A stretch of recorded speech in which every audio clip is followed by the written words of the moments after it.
Why can you seem rude in Japan without meaning to? Why are first names almost taboo? Why were samurai names so absurdly long? And what does the name Pikachu have to do with the atomic bomb? All of it leads to the shortest curse in the world, a name. TV will never tell you how this curse really works. Think Voldemort, a name everyone knew but no one dared to say. That fear wasn't fiction. It was feudal Japan. Speaking a samurai lord's name wasn't just rude, it was an act of hostility. Because in animism, spirits live in all things, even words. Your name holds your soul. Speak it, and you could steal someone's power or curse them into ruin. You've seen this in Spirited Away. From now on, your name is Sen. That moment was a curse in action. This wasn't just fantasy. Samurai built one of history's most complex naming systems to protect themselves, and Japan's most famous shogun, Ieyasu, weaponized this name curse to spark a massive war and conquer the entire country. Incredibly, this ancient belief still shapes Japan today. So why does Shogun Ieyasu have a name that's absurdly long? The answer reveals everything. When samurai children were born, they received a childhood name, or yomei. Legitimate sons usually inherited names from previous generations. For example, Ieyasu's childhood name was Takechiyo, a name shared by his grandfather and great-grandfather. There's an interesting episode. Hideyoshi, Japan's ruler, once threw his babies under a bridge and then picked them up. He named one Sute, meaning abandoned, and the other Hiroi, meaning picked up. To protect his children, he gave them names that would draw evil spirits' attention away. When a man reaches the age of 15, he is given a keimyo and an imina as symbols of adulthood. Keimyo serves as a common nickname. People around Ieyasu would refer to him as Jiro Saburo. Imina was a person's true name, and saying it aloud was strictly forbidden. Originally a custom not to call the deceased, it eventually became a naming taboo for the living. Imina was used in official documents, and only superiors, such as parents or bosses, could say it. Characters in historical dramas refer to people by their true names, such as Ieyasu Dono or Toranaga-sama. In real life, this would have been deeply insulting or hostile. Today, Japanese names are much simpler, with just a given name, but people still prefer to be called by their family name. Names were also symbols of power. Before becoming Ieyasu, he was known as Motoyasu. The moto came from his boss, Yoshimoto. This custom, called henki, was a great honor in which a powerful lord granted part of his own name to a subordinate. The receiver always placed this character first in their imina. Reversing them, saying Yasumoto, would be a disrespect. Yoshimoto himself had received the Yoshi from a shogun. Imagawa Yoshimoto, known as the best archer of the Tokaido region, was Ieyasu's first boss. He was one of the most influential samurai of the time. Ieyasu was hostage to Yoshimoto in his childhood and had a high education. If a samurai held a kanshoku, an official rank in the Japanese court, they used that instead of their nickname. Early in his career, Ieyasu became Mikawa no Kami, meaning governor of Mikawa province. Later, we'll see how this ties into the TV show Shogun and characters like Kiyama Ukon Sadanaga. Then comes Uji, the broad family name representing an entire lineage. Ieyasu's Uji was Fujiwara because he was adopted into an aristocratic family. He also claimed to be a member of Minamoto's Uji. It was once believed only the Minamoto bloodline could become shogun, but this was just a myth. Nobunaga claimed the Taira Uji, but was still recommended for the title. When spoken, no is added. Fujiwara no, Minamoto no, Taira no, or Toyotomi no. Oda Nobunaga, Ieyasu's second boss, was known as Owari's idiot. He is the one who defeated the first boss, Yoshimoto. He became the great unifier who transformed Japan. As populations grew, Uji wasn't enough, so a new family name, Myoji, was born to distinguish branching families.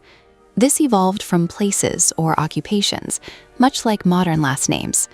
Ieyasu's ancestral myoji was the Matsudaira clan, which derived its name from the area he ruled. In a unique case, Hideyoshi created his myoji, Hashiba, by combining one character from each of Nobunaga's top generals, Niwa Nagahide and Shibata Katsuye. Hideyoshi was Ieyasu's last boss. His myoji was Hashiba, his uji was Toyotomi no, and his byname was Monkey. He wielded immense power. Only after confirming Hideyoshi's death could Ieyasu rise to power. Kabane was an ancient title bestowed by the emperor as a mark of professional dignity. Most samurai were what were called asen, or royal vassals by then. Today, uji, myoji, and kabane have merged into what we simply call family names. The entire identity of a samurai then was lineage, ancient title, family name, court title, nickname, and true name. The elements were not all shown at once, but were selected depending on the context. Close friends said Jirosaburo. His mother would say Ieyasu dono. In public, he was addressed as Tokugawa Mikawa no Kami. Enemies cursed him simply as Ieyasu. And on official documents, he signed Fujiwara no Asen Ieyasu. This strange curse is one of the many reasons why the samurai name got to be so long. Why do people name things? Since ancient times, humans have faced an unpredictable, terrifying world. Deadly phenomena, savage beasts, the unknown everywhere. But we invented a trick for survival of our minds. We named them. The most primitive way to do this was by sound. Ancient Chinese texts describe a one-legged crane with this exact line. Its name is Bifang, and its cry sounds like its own name. This suggests that the bird's cry came first, and the name Bifang was derived from it. The visual effects are instinct as well. You know it well already. In Japanese onomatopoeia, pika is the word for a flash of light. Chu is a mouse squeak.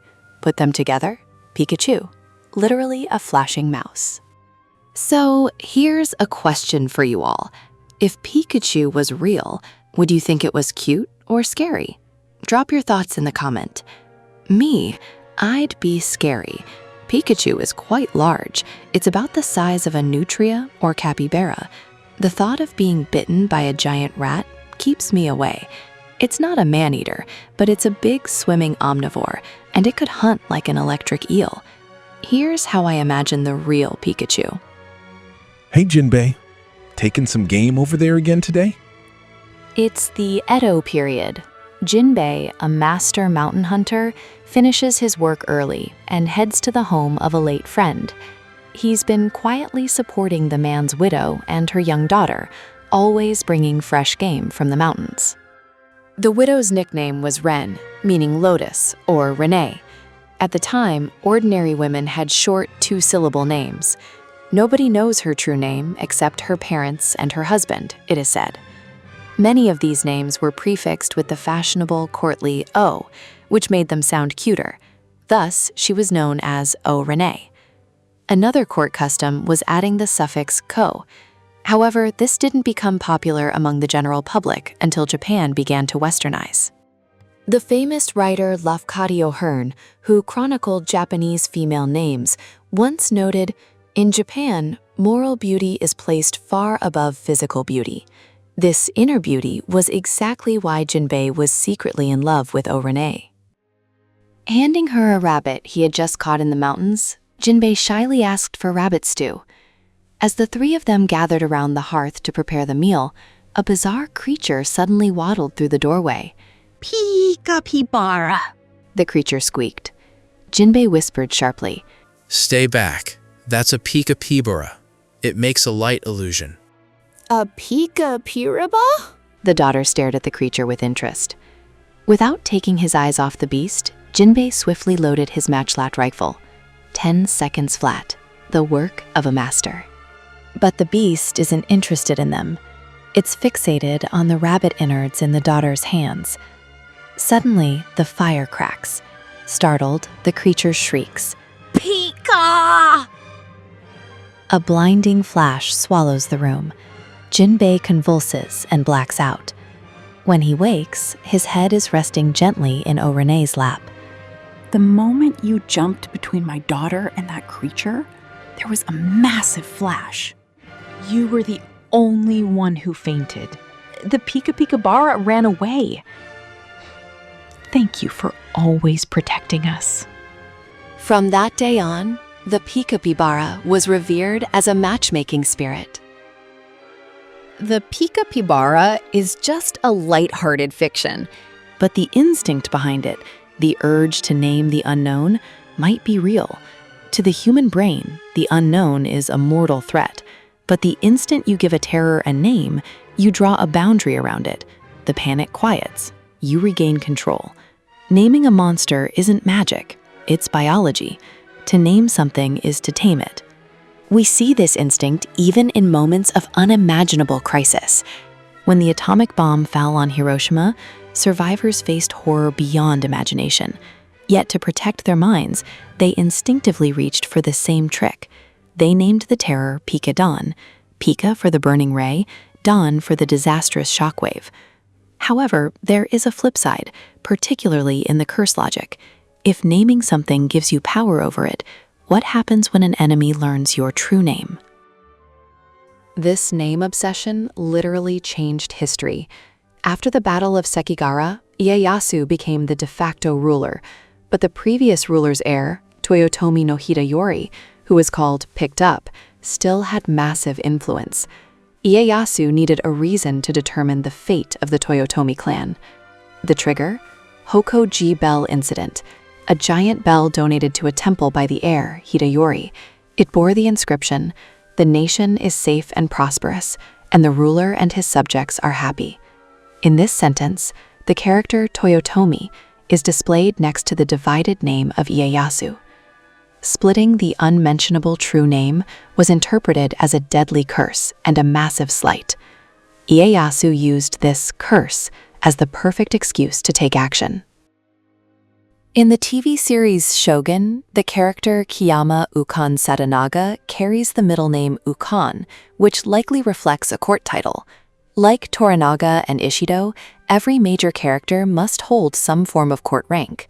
The title Ieyasu used, Mikawa no Kami, meant governor of Mikawa province and was granted by the emperor. But here's where it gets complicated. As the emperor's authority declined, the naming system became utterly chaotic. Many samurais simply adopted prestigious court titles without ever receiving proper appointments. It became common for men who had never even set foot in Mikawa province to proudly call themselves Mikawa no Kami. We see this confusion illustrated in the character Kiyama Ukon Sadanaga. He is based on the real Christian daimyo Takayama Ukon, whose baptismal name was Justo. While Ukon sounds like an official court title, it was actually just his kaimyo, an everyday nickname. His father had added a court title to his nickname, trying to make his position look better.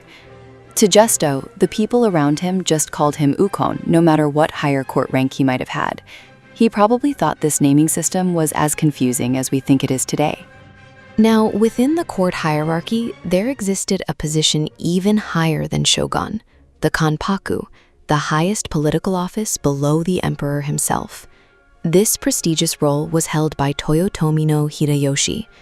When a kanpaku retired, he took the honorary title taiko. This is the same taiko frequently referenced in the TV series Shogun. Hideyoshi, nicknamed the Monkey due to his humble peasant origins, climbed all the way to the absolute pinnacle of political power. He ultimately surpassed even his former master Oda Nobunaga, the so-called Owari's idiot, who had held the prestigious rank of Minister of the Right. What about the shogun? So where does the shogun fit in all this?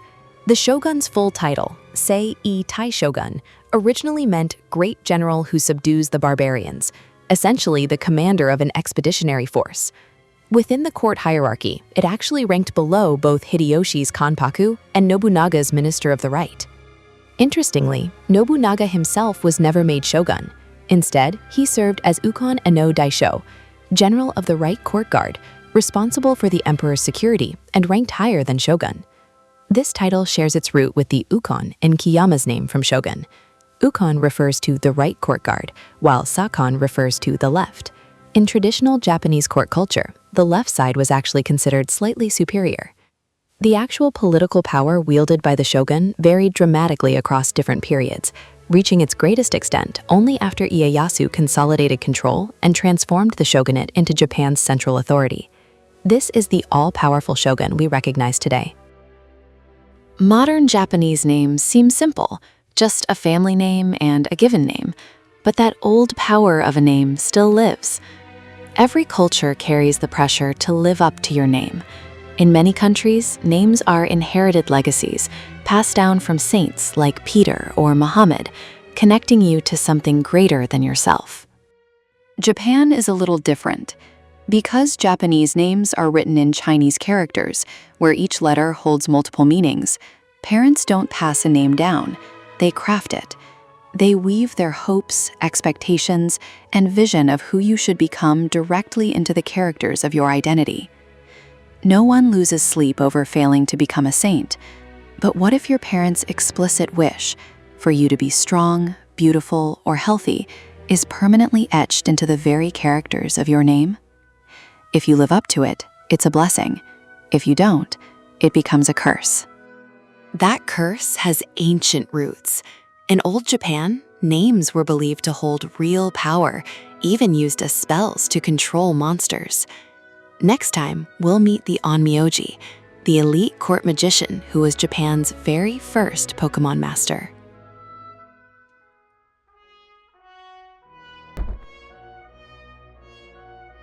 Help motivate us to make more videos by liking and subscribing.